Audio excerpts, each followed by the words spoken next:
सोमवार से शुक्रवार सुबह 7 बजे सिर्फ दूरदर्शन किसान चैनल पर।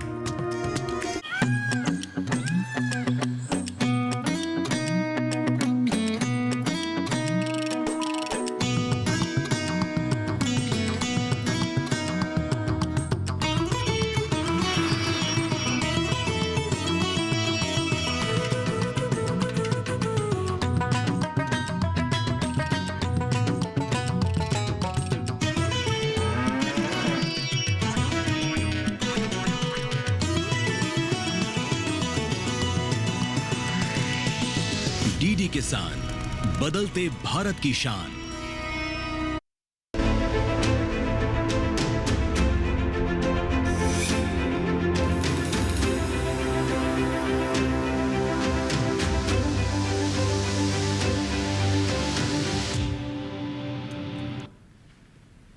नमस्कार, आप देख रहे हैं दूरदर्शन किसान। मौसम खबर में आप सभी का स्वागत है। मैं हूं मोनालिसा।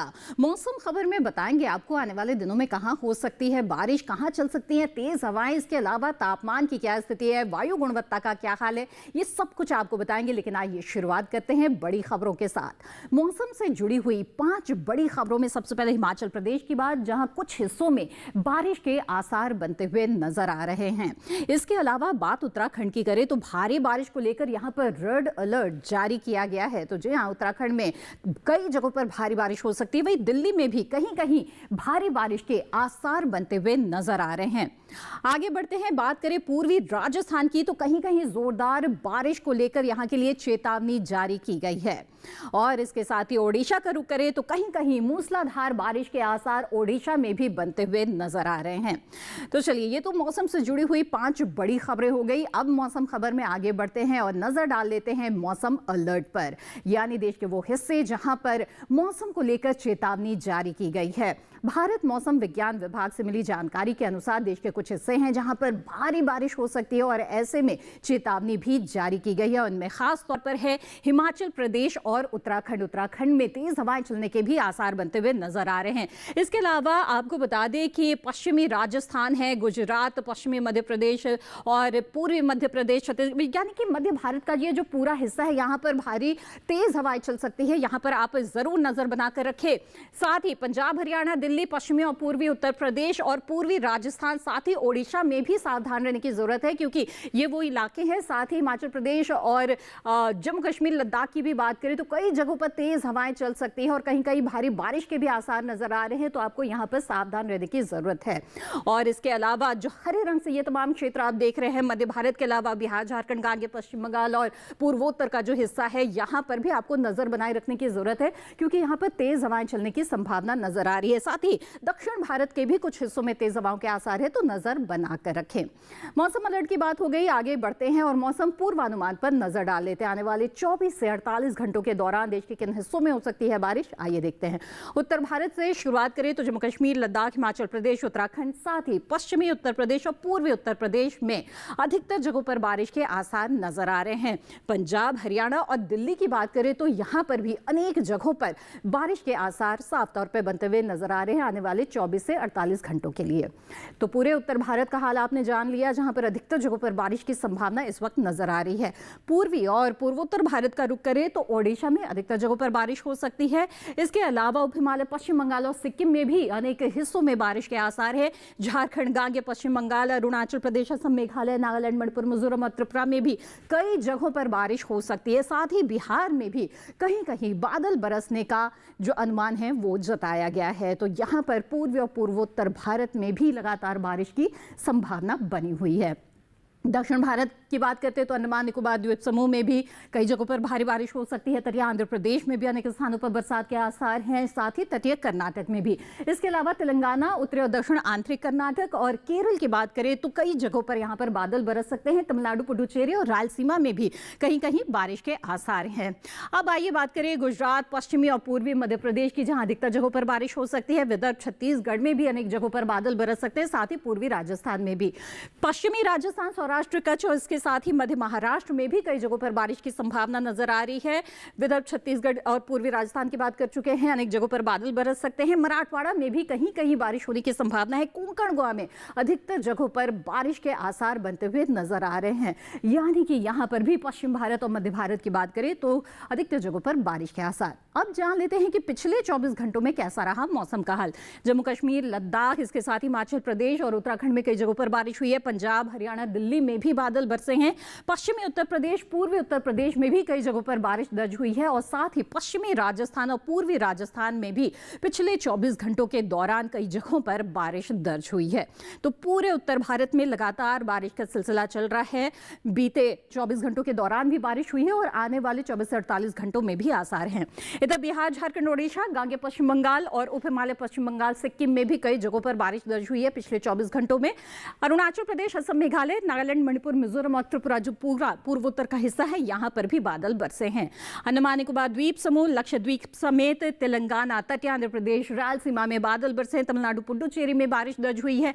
इसके साथ ही उत्तर दक्षिण कर्नाटक, तटीय कर्नाटक में भी कई जगहों पर बादल बरसे और केरल में भी पिछले 24 घंटों के दौरान कई जगहों पर बारिश दर्ज हुई है। आइए बात करें मध्य भारत की, तो पूर्वी और पश्चिमी मध्य प्रदेश, साथ ही विदर्भ, छत्तीसगढ़ में भी बादल बरसे पिछले 24 घंटों में। कोंकण गोवा, मध्य महाराष्ट्र और मराठवाड़ा, यहां पर भी बारिश दर्ज हुई है पिछले 24 घंटों के दौरान। और गुजरात, सौराष्ट्र कच्छ की बात करें, पश्चिम भारत की बात करें तो यहां पर भी पिछले 24 घंटों में बादल बरसे हैं। तो जाना आपने पूरे देश में बारिश की क्या स्थिति रही है पिछले 24 घंटों के दौरान। इसके साथ ही आगे मौसम खबर में बात तापमान के हाल की भी करेंगे, लेकिन फिलहाल वक्त हो चला है एक छोटे से ब्रेक का। आप बने रहें दूरदर्शन किसान पर।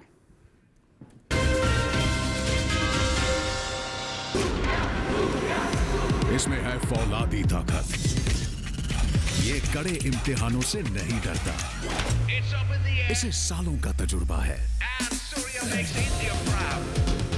इसलिए मैं भी सूर्या पाइप्स का फैन हूँ। देश की तरक्की के सच्चे साथी। सूर्या है तो भरोसा है। पापा, फीस ज्यादा है। बेटा, याद है बोनस के कुछ पैसे हमने दूसरे खाते में रखे थे? 2 साल से खाते में कोई लेन देन नहीं हुआ है, शायद इनऑपरेटिव हो गया होगा। तो अब बैंक जाके या वीडियो केवाईसी से केवाईसी अपडेट कराओ, खाता होगा एक्टिव, एकदम फ्री। चलो कहाँ? एडमिशन कराने, खाता हुआ एक्टिव। आरबीआई कहता है जानकार बनिए, सतर्क रहिए।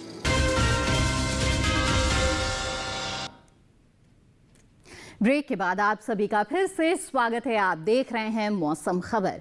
मौसम खबर में आइए अब आगे बढ़ते हैं और बात करते हैं तापमान की। जी हाँ, देश के अलग अलग हिस्सों में तापमान की क्या स्थिति चल रही है वो हम आपको बताते हैं इस खास सेगमेंट तापमान का हाल में। तो आपको बताएं लगातार बारिश हो रही है, लेकिन इसके बावजूद तापमान में इजाफा देखा जा रहा है देश के कई हिस्सों में। उन पर नजर डालते हैं। तो बिहार, झारखंड और गांगे पश्चिम बंगाल में अधिकतम तापमान की बात करें तो सामान्य से 1.6 से 3 डिग्री सेल्सियस ज्यादा अधिकतम तापमान यहां पर दर्ज हुआ है बीते दिन। तो यहां पर बढ़ोतरी रही है अधिकतम तापमान में और कुछ इसी तरह से ओडिशा में भी बढ़ोतरी दर्ज हुई है अधिकतम तापमान में, जहां पर सामान्य की तुलना में 5 डिग्री सेल्सियस ज्यादा रहा है अधिकतम तापमान। आगे बढ़ते हैं और इसके साथ ही बात करते हैं तमिलनाडु, पुडुचेरी के बारे में, जहां पर सामान्य के मुकाबले 3.1 से 5 डिग्री सेल्सियस ज्यादा अधिकतम तापमान दर्ज हुआ है। आगे बढ़ते हैं, बात कर लेते हैं अब मध्य महाराष्ट्र की, जहां पर सामान्य से 3.1 से 5 डिग्री सेल्सियस ज्यादा अधिकतम तापमान दर्ज किया गया। यानी कि मध्य महाराष्ट्र में भी जो अधिकतम तापमान है, दिन का तापमान है, उसमें बढ़ोतरी रही। छत्तीसगढ़ में भी बढ़ोतरी दर्ज हुई है, सामान्य के मुकाबले 3.1 से 5 डिग्री सेल्सियस ज्यादा अधिकतम तापमान छत्तीसगढ़ में भी बीते दिन रहा। आगे बढ़ते हैं, अब आपको बताते हैं कि तमिलनाडु के मदुरई में 40 डिग्री सेल्सियस रहा है अधिकतम तापमान, जो कि मैदानी इलाकों में सबसे ज्यादा तापमान है। अब न्यूनतम तापमान की स्थिति पर आते हैं। तो जम्मू कश्मीर, लद्दाख और हिमाचल प्रदेश में जो न्यूनतम तापमान है वो सामान्य के मुकाबले 5 डिग्री सेल्सियस ज्यादा दर्ज हुआ है। रात के तापमान में भी इजाफा दिख रहा है। और असम, मेघालय, उप हिमालय पश्चिम बंगाल और सिक्किम की भी बात करें तो यहाँ पर भी न्यूनतम तापमान में बढ़ोतरी दर्ज हुई है और 5 डिग्री सेल्सियस न्यूनतम तापमान यहाँ पर सामान्य के मुकाबले ज्यादा दर्ज हुआ। आगे बढ़ते हैं, बात करें कोंकण गोवा की, तो सामान्य से 3.1 से 5 डिग्री सेल्सियस ज्यादा जो कोंकण गोवा में न्यूनतम तापमान है वो दर्ज हुआ है, यानी कि रात के तापमान में इजाफा। इसके साथ ही न्यूनतम तापमान सामान्य से 5 डिग्री सेल्सियस ज़्यादा रहा पश्चिमी पूर्वी राजस्थान में, साथ ही सौराष्ट्र कच्छ में।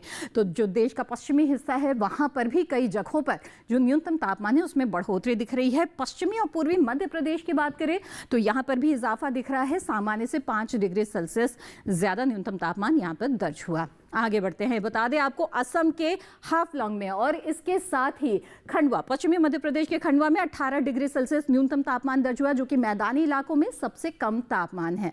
तो जाना आपने कि जो मैदानी हिस्से उसमें ज़्यादा कम तापमान की स्थिति कहाँ पर रही है। अब आइए देश के सभी शहरों पर एक सरसरी निगाह डालते हैं और देखते हैं कि यहाँ पर तापमान का क्या हाल रहा।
जहाँ तो पूरे देश भर के तापमान की स्थिति की बात हमने कर ली। मौसम खबर में आगे वायु की गुणवत्ता, पर्यटक स्थलों का मौसम पूर्वानुमान और खेती किसानी की भी बात होगी, लेकिन वक्त तो चला है एक और छोटे से ब्रेक का। बने रहे हमारे साथ।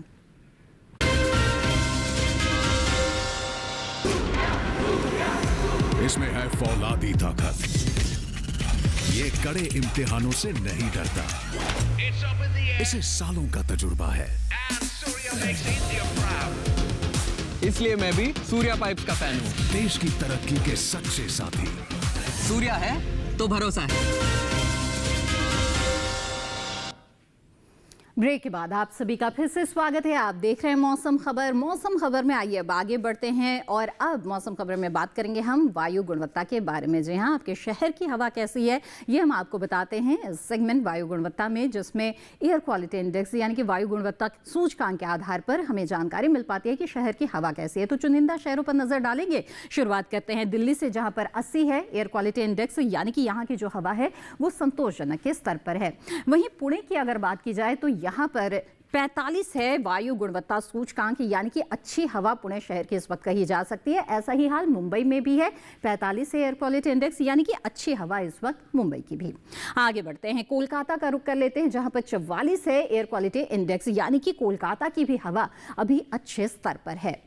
वहीं लखनऊ का रुख करें तो 63 है यहाँ पर एयर क्वालिटी इंडेक्स, यानी कि यहाँ की जो हवा है वो फिलहाल संतोषजनक के स्तर पर है।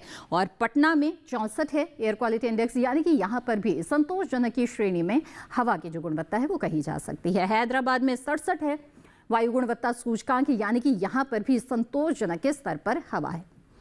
और अहमदाबाद में 69 है एयर क्वालिटी इंडेक्स, यानी कि संतोषजनक के श्रेणी में यहाँ की भी हवा इस वक्त कही जा सकती है। और बेंगलुरु में 53 है एयर क्वालिटी इंडेक्स, यानी कि यहाँ की जो हवा है वो भी संतोषजनक के स्तर पर है। तो जाना आपने अलग अलग शहरों में किस तरह की वायु की गुणवत्ता है। अब आगे बढ़ते हैं और नजर डाल लेते हैं पर्यटन पूर्वानुमान पर, यानी कि पर्यटक स्थलों पर अगले 4 दिनों में कैसा मौसम मिलने वाला है बताएंगे आपको। लद्दाख के लेह से शुरुआत करते हैं, जहाँ पर बारिश की स्थितियां मिल रही है आपको आने वाले 3 दिनों के दौरान, यानी कि सोमवार से बुधवार तक। गुरुवार को भी हल्के बादल छाए रहेंगे, लेकिन मौसम साफ रहेगा कमोबेश। तापमान की बात करें तो उतार चढ़ाव का हाल यहाँ पर नजर आ रहा है। अधिकतम तापमान में मंगलवार बुधवार के बीच में 1 डिग्री का उतार चढ़ाव है, नहीं तो 20-19 के आसपास ये लगातार बना हुआ है। और न्यूनतम तापमान जो है वो 9-10 के आसपास बना रहेगा। वहीं अगर बात करें भीमताल की तो उत्तराखंड के भीमताल में साफ मौसम लेकिन बादलों की लुका छिपी का खेल भी लगातार जारी रहेगा आने वाले 4 दिनों के दौरान। जो तापमान है उसमें इजाफा आ सकता है आने वाले दिनों में। सोमवार को जहां 17 से 14 के बीच तापमान रहेगा, तो लगातार 1 डिग्री का इजाफा होते हुए गुरुवार तक आते आते 22 से 14 के बीच में तापमान की स्थिति रहेगी। यानी कि जो न्यूनतम तापमान है उसमें ज्यादा फर्क नहीं है, लेकिन अधिकतम तापमान में बढ़ोतरी होगी। अब बात करते हैं उत्तर प्रदेश के अयोध्या की, तो यहाँ पर सोमवार मंगलवार को गरज चमक के साथ बारिश होने की संभावना है। 32 डिग्री सेल्सियस अधिकतम तापमान रहेगा, तो 25 डिग्री सेल्सियस न्यूनतम तापमान। लेकिन अगले दिन तापमान में इजाफा देख रहे हैं बुधवार को, और मौसम भी बिल्कुल खुल जाएगा, साफ मौसम रहेगा, तो 33 से 26 के बीच तापमान की स्थिति रहेगी। गुरुवार को भी एक सा ही मौसम है, तापमान में भी उतार चढ़ाव नहीं है और बिल्कुल साफ मौसम मिलने वाला है। अब सिक्किम के लाचुंग का ये रुख कर लेते हैं। यहाँ पर गरज चमक के साथ बारिश की संभावना है आने वाले 4 दिनों के दौरान। तापमान में गिरावट के आसार हैं। सोमवार को अधिकतम तापमान 19 है, तो गिरते गिरते बुधवार गुरुवार तक ये 17 डिग्री यानी कि 2 डिग्री का जो गिरावट है वो दिख रहा है।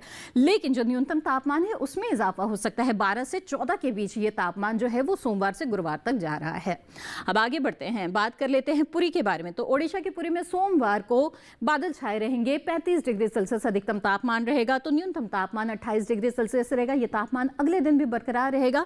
बुधवार को जो अधिकतम तापमान है उसमें 1 डिग्री की गिरावट आ सकती है, तो 34 से 28 के बीच तापमान रहेगा। फिर से गिरावट के साथ 33 से 27 तक गुरुवार को तापमान आ जाएगा, और लगातार यहाँ पर बादल जो है वो आते जाते रहेंगे। अब आगे बढ़ते हैं और बात करते हैं मुन्नार की। तो केरल के मुन्नार का रुख करें तो यहाँ पर गरज चमक के साथ बारिश की संभावना लगातार 4 दिनों के दौरान नजर आ रही है। तापमान में उतार चढ़ाव बिल्कुल नहीं है। जो अधिकतम तापमान है वो 21 डिग्री सेल्सियस रहेगा, तो न्यूनतम तापमान 17 डिग्री सेल्सियस रहेगा, और इसके साथ ही लगातार बारिश यहाँ पर हो सकती है। तो केरल के मुन्नार का हमने जान लिया है, जायजा ले लिया है कि आने वाले 4 दिनों के दौरान कैसा मौसम रहेगा। अब आगे बढ़ते हैं, तमिलनाडु के रामेश्वरम की बात करते हैं। यहाँ पर भी बारिश की स्थितियां नजर आ रही है सोमवार और बुधवार को। हालांकि मंगलवार और गुरुवार को बादल छाए रहेंगे, लेकिन साफ मौसम मिलेगा। तापमान में उतार चढ़ाव नहीं है। अधिकतम तापमान 34 डिग्री सेल्सियस, न्यूनतम तापमान 27 डिग्री सेल्सियस लगातार मिलने वाला है। तो तापमान एक सा है, बहुत ज्यादा उतार चढ़ाव नहीं है। लेकिन हाँ, सोमवार और बुधवार को आपको बारिश मिल सकती है। तो अगर आप प्लान कर रहे हैं रामेश्वरम की, तो आप जानकारी के अनुसार करें। गुजरात के भुज का ये अब रुख कर लेते हैं। तो यहाँ पर सोमवार मंगलवार को बारिश हो सकती है। 34 डिग्री सेल्सियस अधिकतम तापमान रहेगा, तो 27-26 के आसपास न्यूनतम तापमान की स्थिति रहेगी। बुधवार गुरुवार को अधिकतम तापमान में 1 डिग्री का इजाफा आ सकता है। 35 डिग्री सेल्सियस रहेगा अधिकतम तापमान। इसके अलावा गरज चमक के साथ बारिश की संभावना यहाँ पर भी बनती हुई नजर आ रही है। यहाँ तो लगातार बारिश के आसार भुज में बनते हुए दिख रहे हैं। अब आगे बढ़ते हैं, राजस्थान के माउंट आबू की अगर बात करें तो यहाँ पर भी बारिश की स्थितियां बन रही है आने वाले 4 दिनों के दौरान, और तापमान में हल्का सा इजाफा है। सोमवार से मंगलवार के बीच अधिकतम तापमान सोमवार को 23 रहेगा, तो मंगलवार को 24, फिर आगे वो बरकरार रहेगा, ज्यादा उतार चढ़ाव नहीं है। 19 डिग्री सेल्सियस न्यूनतम तापमान आने वाले 4 दिन बने रहेंगे, और इसमें कोई भी बदलाव नहीं है। लेकिन इसके साथ ही लगातार बारिश आपको यहाँ पर मिल सकती है। तो ये तो बात होगी पर्यटक स्थलों की, और आने वाले 4 दिनों के दौरान अगर आप कुछ प्लान बना रहे हैं तो मौसम की जानकारी होना बेहद ही जरूरी है। बहरहाल आगे बढ़ते हैं, मौसम के लिहाज से खेती किसानी की बात करते हैं। तो खेती किसानी में जब आप कृषि कार्य कर रहे होते हैं तो उसमें मौसम की बहुत ही अहम भूमिका होती है। तो देश के अलग अलग हिस्सों में इस वक्त किसानों को किस तरह के समसामयिक कार्य करने चाहिए, इसके बारे में महत्वपूर्ण जानकारी के लिए आइए रुख करते हैं हमारे AI एंकर कृष का। नमस्कार, आप देख रहे हैं DD किसान। मैं हूं AI कृष, और आज हम खेती किसानी से संबंधित सलाहों के बारे में पूरी जानकारी देंगे। पंजाब में कपास के खेत से जल निकासी का प्रबंध करें। किसान मक्के के खेत से पानी की निकासी की उचित व्यवस्था कर लें। यहाँ प्याज की रोपाई कर सकते हैं। साथ ही मूली की बुवाई के लिए समय उचित है। वहीं गाजर की बुवाई कर लें। पंजाब में शलगम की बुवाई करते रहें। किसान धान के खेत की सही ढंग से देखभाल करें। इसके अलावा अमरूद की रोपाई कर सकते हैं। यहीं लीची की रोपाई के लिए समय उपयुक्त है। इसी तरह आंवले की रोपाई कर लें। पंजाब में हरी मिर्च के खेत से जल निकासी की उचित व्यवस्था करें। अभी आम की रोपाई के लिए समय उपयुक्त है। किसान जामुन की रोपाई कर लें। उत्तर प्रदेश में बैंगन की रोपाई कर सकते हैं। साथ ही टमाटर की रोपाई कर लें। यहाँ फूल गोभी की रोपाई करें। किसान हरी मिर्च की रोपाई करते रहें। इसके अलावा नींबू की रोपाई करें। इस समय अमरूद की रोपाई कर लें। वहीं लीची की बुवाई के लिए समय उपयुक्त है। उत्तर प्रदेश में मूंग के खेत से खरपतवार निकालें। किसान उद्दद के खेत से घास फूस निकाल सकते हैं। अभी अरहर के खेत में निराई कर लें। यहीं शिमला मिर्च की रोपाई करते रहें। उत्तर प्रदेश में शलगम की भी रोपाई कर लें। इसके साथ ही खीरे की बुवाई कर सकते हैं। किसान लौकी की बुवाई करें। इसी तरह करेले की बुवाई करें। इसी तरह कृषि और किसानों से जुड़ी हर महत्वपूर्ण जानकारी के लिए हमारे साथ जुड़े रहिए और देखते रहिए डीडी किसान। धन्यवाद। धन्यवाद कृष, इस अहम जानकारी के लिए। तो जाना आपने देश के अलग अलग हिस्सों में किसानों को इस वक्त किस तरह के समसामयिक कार्य करने हैं। इसी तरह की कुछ और खास जानकारियां आइए लेते हैं भारत मौसम विज्ञान विभाग पुणे की कृषि मौसम वैज्ञानिक डॉक्टर जयाधामी परिहार से। सलाह दी जाती है कि खड़ी फसलों एवं बागानों से अतिरिक्त जल निकासी की उचित व्यवस्था बनाए रखें। वर्षा की अवधि के दौरान उर्वरकों तथा कीटनाशकों का प्रयोग पूरी तरह से स्थगित कर दें तथा पालतू मवेशियों को शेड के अंदर ही रखें। उत्तरी तेलंगाना क्षेत्र में धान, कपास, मक्का, सोयाबीन, अरहर, हल्दी और सब्जियों के खेतों से तथा दक्षिणी तेलंगाना क्षेत्र में धान, कपास, सोयाबीन, मक्का और अरहर के खेतों से अतिरिक्त जल की निकासी करें। केरल में धान की नर्सरी और खड़ी फसलों के खेतों में पर्याप्त जल निकासी की व्यवस्था सुनिश्चित करें। साथ ही केले के पौधों को सहारा प्रदान करें। कर्नाटक के तटीय क्षेत्र में धान के खेतों एवं सुपारी और केले के बागानों में तथा पहाड़ी क्षेत्र में धान, मक्का, कपास एवं अदरक के खेतों और सुपारी के बागानों में उचित व्यवस्था करें। इसके साथ ही दक्षिणी संक्रमण क्षेत्र में मक्का एवं अदरक के खेतों और सुपारी व काली मिर्च के बागानों में तथा उत्तर पूर्वी शुष्क क्षेत्र में मूंगफली, मूंग, कपास और अरहर के खेतों में जल निकासी की उचित व्यवस्था बनाए रखें। जम्मू एवं कश्मीर के उपोष्णकटिबंधीय क्षेत्र में धान, मक्का, दालों और सब्जियों के खेतों से तथा मध्यवर्ती क्षेत्र में मक्का, खरीफ दालों, धान और सब्जियों के खेतों से अतिरिक्त वर्षा जल निकासी की उचित व्यवस्था बनाए रखें। घाटी शीतोष्ण क्षेत्र में मक्का, राजमा और सब्जियों के खेतों में उचित जल निकासी सुनिश्चित करें और धान के खेतों में पानी की एक पतली परत बनाए रखें। हिमाचल प्रदेश में उच्च पर्वतीय उपशीतोष्ण आर्द्र क्षेत्र में फूलगोभी, पत्ता गोभी और ब्रोकली की पौध की रोपाई स्थगित करें तथा मक्का, रागी और सब्जियों के खेतों में जल जमाव से बचाव हेतु जल निकासी की उचित व्यवस्था करें। जी हाँ, तो ये थी कृषि मौसम वैज्ञानिक की आपके लिए विशेष सलाह। आइए अब आगे बढ़ते हैं मौसम खबर में। बात करते हैं आज की फसल की, जो कि है शलजम। अगर आप देश के मैदानी हिस्से में रहते हैं या फिर पहाड़ी हिस्से में, आप शलजम की खेती आसानी से कर सकते हैं। इसको बुआई का उपयुक्त समय भी चल रहा है। अच्छी उपज हासिल करने के लिए, गुणवत्ता युक्त उपज हासिल करने के लिए किस तरह की वैज्ञानिक पद्धति को आपको अपनानी चाहिए, आइए जानते हैं इस रिपोर्ट के जरिए। शलजम को तो वैसे सभी तरह की मिट्टी में बोया जा सकता है, लेकिन दोमट मिट्टी सबसे उत्तम होती है। शलजम के खेत से जल निकास की समुचित व्यवस्था जरूरी है। पूसा कंचन, पूसा श्वेता और पंजाब श्वेत, पूसा स्वर्णिमा, पूसा कंचन और स्नोबॉल इसकी प्रमुख किस्में हैं। 1 हेक्टेयर खेत के लिए 3 से 4 किलोग्राम बीज पर्याप्त होता है। शलजम की खेती के लिए खेत को भुरभुरा बना लेना चाहिए। इसके लिए पहली जुताई मिट्टी पलटने वाले हल से करनी चाहिए। इसके बाद 3 से 4 जुताई देशी हल या कल्टीवेटर से करनी चाहिए और पाटा लगा देना चाहिए। शलजम की बुआई कतारों में करें, लेकिन बरसात के मौसम में मेड़ों पर लगाना ज्यादा अच्छा रहेगा।